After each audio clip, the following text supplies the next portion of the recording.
انيستا يسقط ارضا، لكن نيوتن لا زال. الله الله الله.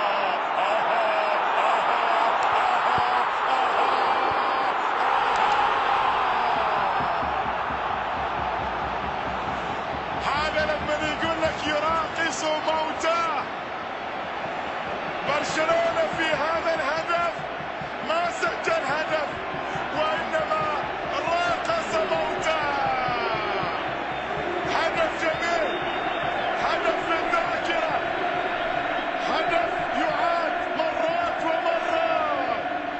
برشلونة يتقدم بهدف ثاني بالفعل، لكن الهدف كل الهدف نشوفه من البداية الأولى، من البداية الأولى يا ميسي. نبغي نشوف الهدف من هنا سقط نيوتن، لكن ما سقطت الكرة، وصلت إلى ميسي. راقص قتلاه وراقص موتاه وتقدم، وكانت المتابعة وكان الهدف الثاني لبرشلونة. يتقدم بالفعل، شيء من برشلونة يعود، لكن لاحظ هذا الكبير، هذا الأسطورة الذي راقص لاعبو فريق نادي اسبانيول كما يراقص القاتل قتلاه. تقدم وسدد، وكانت المتابعة من سواريز الذي سجل هدفا ثانيا. برشلونة الآن يتقدم بهدفين،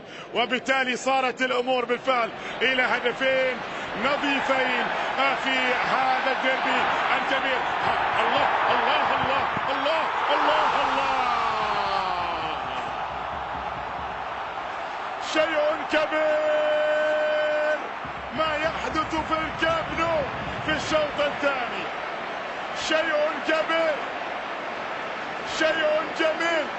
هو حتى كيكي فلوريس مستمتع. اي والله كيكي فلوريس مدرب اسبانيول مستمتع، لان ما يحدث في الشوط الثاني في الدقائق الماضية شيء كبير وجميل ومثير. ولاحظ المرور الجميل، وصلت الى ميسي، راقص قتلاه مرة اخرى، وكانت التسديدة من جوردي ألبا. شوف المرور والتقدم للأمام، والهدف الثالث الذي بالفعل يعود برشلونة بصورة كبيرة بالفعل. ولاحظ هنا الكبير الذي واصل مرة أخرى. يا جماعة، أحد منكم شاهد قاتل يراقص قتلاه؟ هذا ما فعله ميسي في الهدف الثاني، وهذا ما فعله ميسي بعد. أوعدكم بالبطولات، ولكن أوعدكم بفريق تفخرون به. وهذا اللاعب الآن، هذه محاولة، كرة جميلة، جول. لابد وأن يسجل ميسي صانع الفرح في المباراة، لابد وأن يفرح بهذا. ميسي يكمل الليلة البرشلونية، ميسي يسعد الآلاف في الكامب نو، ويتقدم برشلونة ب4 أهداف لهدف واحد. وقد زار الشباك المفضلة من الشباك المفضلة بالنسبة له. الكرة بدأت عزيزي المشاهد بهذه الصورة للأمام، انطلقت، وصلت إلى ميسي.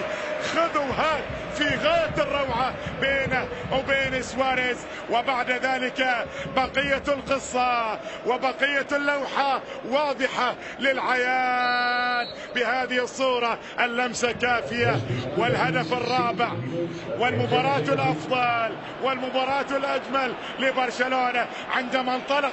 كل من في الملعب كان واقفا عزيزي المشاهد، لأنهم يعلمون كل العلم بأن الخطر قادم، وبأن الهدف الرابع في الطريق للوصول إلى الشباك. هي مسألة ثواني ليس إلا نعم. وكانت الهدية من سواريز الذي رد الهدية بأفضل منها، وصارت الآن 4 أهداف كاملة مكملة في ديربي مثير، ديربي جميل، ديربي بالفعل عاد فيه برشلونة